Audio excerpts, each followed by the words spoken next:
What if I told you that Buick built a car in 1949, so perfectly balanced, so quietly confident, that it would actually be rejected by today's market?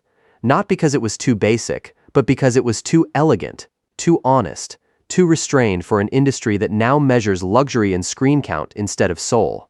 Stay with me, because by the end of this you'll understand why the car your grandfather drove without thinking twice might be a car modern manufacturers literally couldn't build today, even if they wanted to.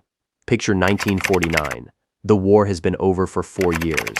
Families are pouring into new suburbs. Television is arriving in living rooms. And America is standing on the edge of a boom nobody had experienced before. Walk into a Buick showroom that year, and something strange happens. You're not overwhelmed. You're not confused by buttons or drive modes or a dashboard full of warnings. You just feel it. This car understands you, and that feeling, that quiet certainty, is exactly what modern luxury has spent 70 years trying to manufacture with technology instead of earning with engineering. To understand why this car was almost too elegant, you have to understand what Buick was fighting against. Ford and Chevrolet were racing to give returning soldiers cheap, no-frills transportation. Cadillac was chasing the ultra-wealthy with excess and status. Chrysler was busy pushing gimmicky fluid drive transmissions just to have something to advertise. Everyone was rushing. Everyone was cutting corners to get back to production fast. Buick did something almost insane for the era. They waited. While competitors sold warmed over 1942 leftovers, Buick spent 3 full years designing something completely new from the ground up. That's not a business decision. That's a bet on patience in an industry that has never once rewarded patience since. And here's the part that should stop you cold. At the center of this so-called outdated design was the Fireball Straight 8 engine. In 1949, the entire industry was sprinting toward V8s. Straight 8s were being called obsolete, too long, too heavy, too old-fashioned. But Buick's engineers, led by Charles Chain and Joe Turley, looked at that same engine everyone was abandoning and saw something nobody else did. Perfect primary and secondary balance. No V8 on the market could match it. At idle, the engine was so smooth you could balance a coin on the valve cover. At 70 miles an hour, which was terrifying speed for the era, the engine felt like it was barely working. Owners genuinely reported forgetting the car was running and trying to start an engine that was already on. Read that again.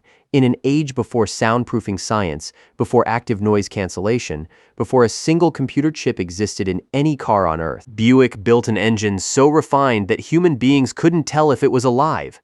Now here's where it gets even more interesting, because the engine wasn't even the most radical part of this car. That honor goes to Dynaflow, Buick's automatic transmission. It wasn't the first automatic on the market, but it was the first one built entirely around the idea of smoothness over efficiency, over cost, over everything. Instead of using planetary gears and clutches that shifted with a jolt, Dynaflow used a torque converter with 2 turbines and a stator, blending power delivery so seamlessly that there were no gear changes you could feel at all. It behaved like a continuously variable transmission decades before that term existed. It was heavier. It was more expensive to manufacture. The specialized fluid alone cost 3 times more than regular transmission fluid. And Buick didn't care, because Chain wanted one thing above every other consideration: a driving experience with absolutely no harshness in it. Motor Trend at the time called it disturbingly smooth, as if the car operated on some principle of physics ordinary people weren't meant to understand. Think about that description for a second. A car engineered to feel almost supernatural in its refinement, sold to regular working Americans, not to royalty, not to millionaires, just people who wanted to feel like they'd arrived.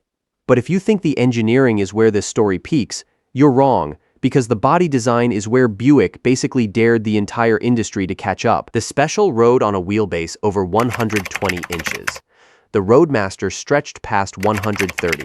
For comparison, that's longer than most modern full-size SUVs, and yet the proportions never felt bloated. The hood stretched forward with intention. The greenhouse felt open without towering, and those portholes on the front fender, officially called ventiports, weren't decoration in the beginning. They actually vented hot air from the engine bay, and they instantly became a status symbol. You could tell a car's position in Buick's hierarchy from 100 yards away just by counting the holes on the fender. Then there was the sweep spear, that chrome line running down the body side, sweeping up from the front wheel in one continuous graceful arc. It created an illusion of motion even while the car sat perfectly still in a parking lot. Within 2 years, nearly every manufacturer in Detroit was copying it. That's not trend following. That's an entire industry admitting somebody else got it right first. And underneath all of that beauty was something even more important that nobody could see. Buick pioneered what they called turret top construction, integrating the firewall floor pans and roof supports into a single welded unit instead of building the body loosely on top of a separate frame the way everyone else did.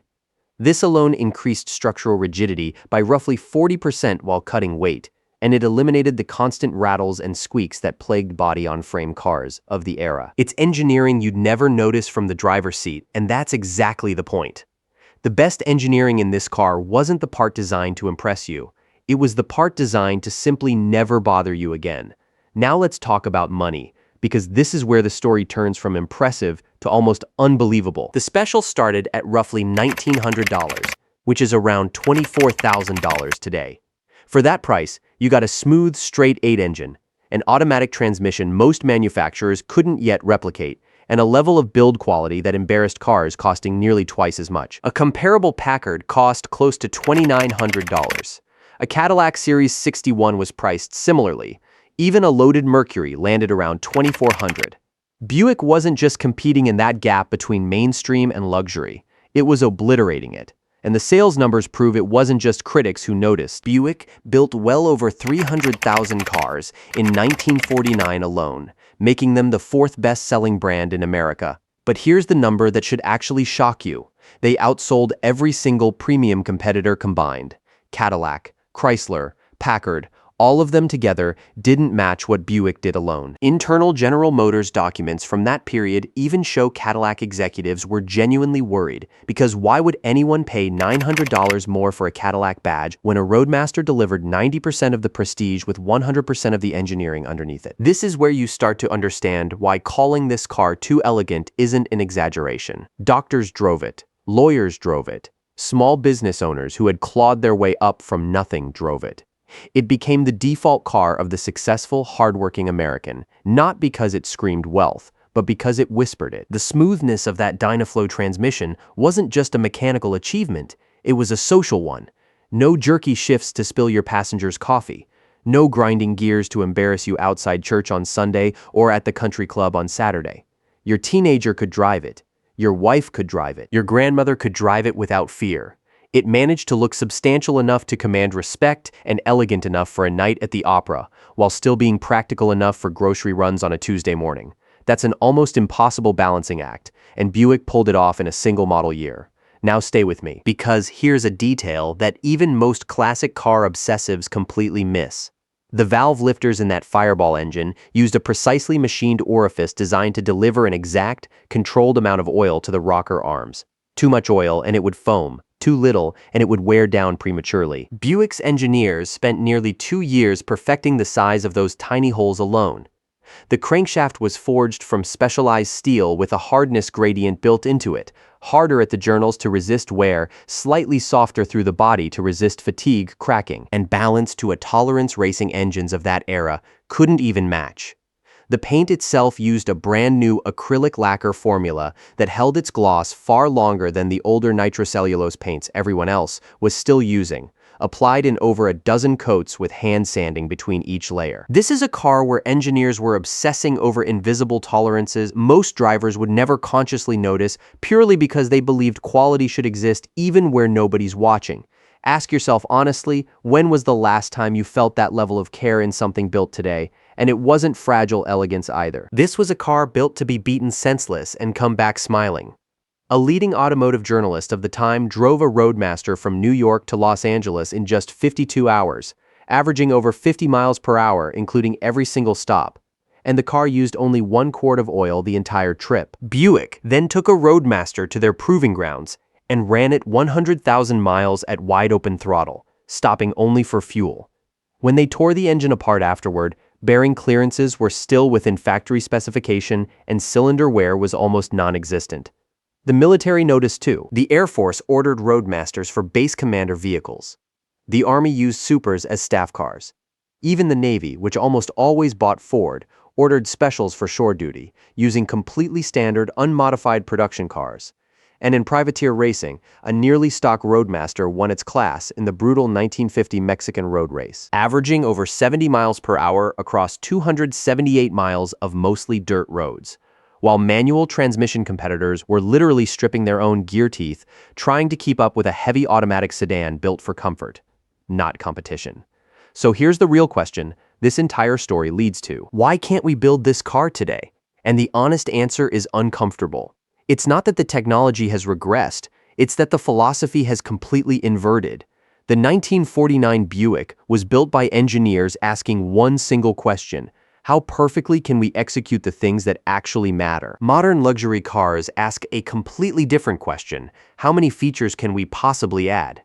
They compete on touchscreen size instead of ride quality. They advertise horsepower numbers that are functionally illegal and irrelevant on any public road you will ever drive. They bury genuinely useful engineering under menus, subscriptions, and software updates that make the car feel more disposable with every passing year. The 1949 Buick would be rejected in a modern showroom, not because buyers wouldn't appreciate its smoothness, its restraint, its almost obsessive attention to invisible detail, but because an entire industry has trained us to associate luxury with excess instead of mastery. This car is too elegant for today because today doesn't know how to sell elegance without first drowning it in unnecessary noise. Within just 5 years of its launch, nearly every American manufacturer offered some form of automatic transmission. The integrated unibody-style construction Buick pioneered eventually became the industry standard. The entire philosophy of prioritizing ride comfort over aggressive handling shaped American cars for the next 3 decades. This 9-month production run in 1949 didn't just sell cars, it quietly rewrote what an entire nation believed elegance was supposed to feel like. And maybe that's the real lesson hiding underneath all that chrome and steel. True elegance was never about impressing people. It was never about having more than the person parked next to you. It was about respecting yourself enough to demand quality, even in the parts nobody else would ever see or notice. It's not about announcing your success to the world. It's about carrying it quietly, confidently, without needing anyone's approval. It's not about having every feature imaginable. It's about perfecting the handful of things that genuinely matter, and refusing to compromise on any of them. The 1949 Buick understood that lesson completely, and somewhere between then and now, the entire industry simply forgot it. So here's my question for you. Do you think modern manufacturers could ever build something this restrained again? Or has the industry moved so far past quiet confidence that true elegance like this is permanently gone? Tell me honestly in the comments, because I genuinely want to know if you'd trade every screen in your car for a ride this smooth and a machine this honest. And if this kind of deep dive into the machines that quietly defined an entire generation is something you want more of, make sure you're subscribed, because we are just getting started uncovering the cars Detroit built when it actually understood what people wanted before people even knew how to ask for it.